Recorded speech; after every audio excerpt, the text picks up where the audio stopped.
প্রিয় ছাত্রছাত্রীরা, সোমনাথ একাডেমিতে তোমাদের সবাইকে স্বাগত।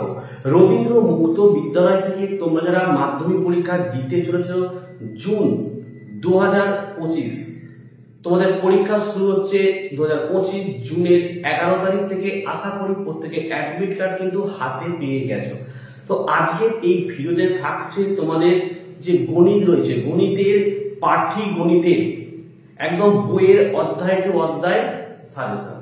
এই অঙ্কগুলো যদি তোমরা করে যাও, আর যদি এই অধ্যায় থেকে পরীক্ষায় অঙ্ক দেয়, এই সাজেশনের বাইরে অঙ্ক আসবে না। কাজেই তোমরা ভিডিওটি প্রথম থেকে শেষ পর্যন্ত দেখতে থাকো। আর যারা সোমনাথ একাডেমি থেকে স্বল্প মূল্যে নোট নিতে চাইছো, নিচের হোয়াটসঅ্যাপ নাম্বারে যোগাযোগ করে তোমরা স্বল্প মূল্যে প্রতিটি সাবজেক্টের নোটস, সাজেশন এবং মডেল সেটের কোশ্চেনের অ্যান্সারগুলো আমাদের কাছ থেকে তোমরা নিতে পারো। তো চলো আমরা ভিডিওটি শুরু করি।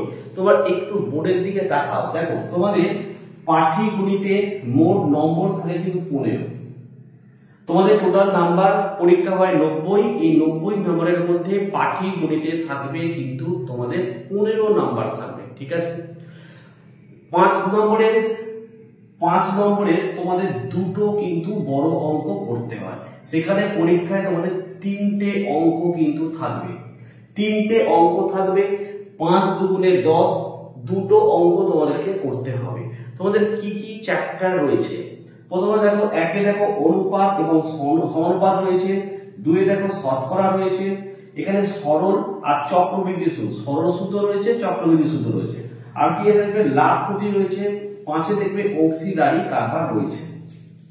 তোমাদের গণিত পরীক্ষা কোন বই থেকে হচ্ছে বর্তমানে আমি কিন্তু গতকাল একটি ভিডিও আপলোড করেছি, এবং ডিসেম্বর 2024 সালের গণিতের যে প্রশ্নপত্র, সেই অঙ্কগুলো কোথা থেকে এসেছে সেই বইটা পেজ সহ অঙ্কগুলোকে আমি তোমাদের প্রমাণ সহ দেখিয়ে দিয়েছি।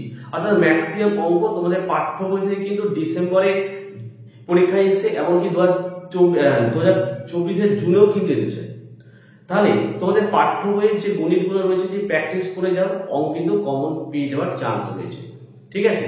এবার যদি আউট অফ সিলেবাস থেকে অঙ্ক দেয়, সেক্ষেত্রে কিন্তু কারোর কিছু নেই। কিন্তু যারা আমাদের কাছ থেকে নোট নিয়েছো, তারা অবশ্যই, আমি আরো একটি নোট তোমাদের দিচ্ছি যেখানে আউট অফ সিলেবাসের অঙ্ক কিন্তু রয়েছে, সেগুলোকে তোমরা প্র্যাকটিস করে যেতে পারো, ঠিক আছে। এবারে এই সাজেশনগুলো বইয়ের অধ্যায় টু অধ্যায় আমি আলোচনা করে দিচ্ছি। এবারে বলি, তোমাদের এই যে পাঠ্য বই রয়েছে, এই পাঠ্য বইয়ের সম্পূর্ণ অঙ্কের সমাধান কিন্তু আমাদের কাছে নোট হিসাবেই পাওয়া যায়। তাই যারা এই গণিত বইয়ের সম্পূর্ণ সমাধান নিতে চাইছো, নিচের হোয়াটসঅ্যাপ নাম্বারে যোগাযোগ করে স্বল্প মূল্যে তোমরা কিন্তু নোটটি সংগ্রহ করতে পারো।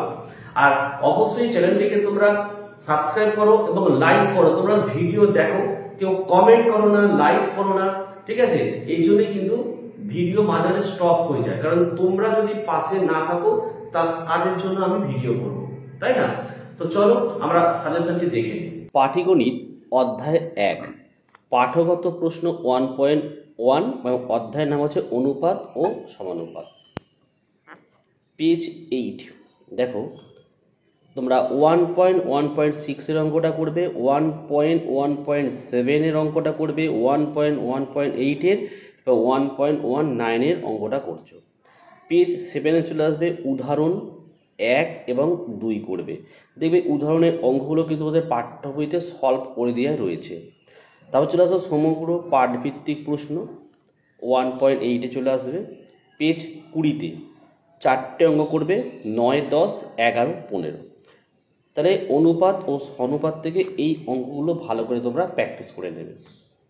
চলে আসো অধ্যায় 2, শতকরা।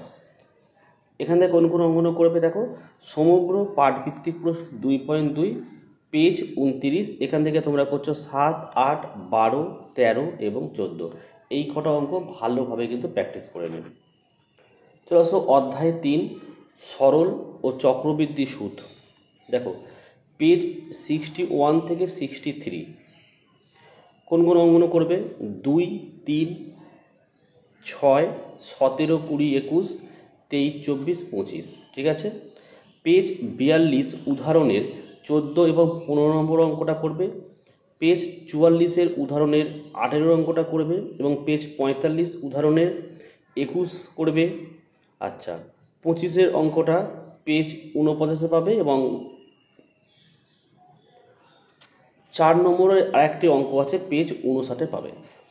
তো এই হচ্ছে তোমাদের সরল ও চক্রবৃদ্ধি সুদ।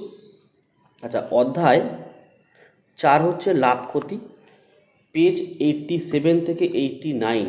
এখান থেকে তোমরা করবে 3, 6, 7, 14, 15, 21, 22, 23, 28। আর উদাহরণে করবে দেখো 12 নম্বর অঙ্কটা পেজ 73, 16 নম্বরের অঙ্কটা করবে পেজ 76, 18 নম্বরের অঙ্কটা করবে পেজ 78, 19-এর অঙ্কটা করবে পেজ 79 এবং 20-এর অঙ্কটা করবে পেজ 80।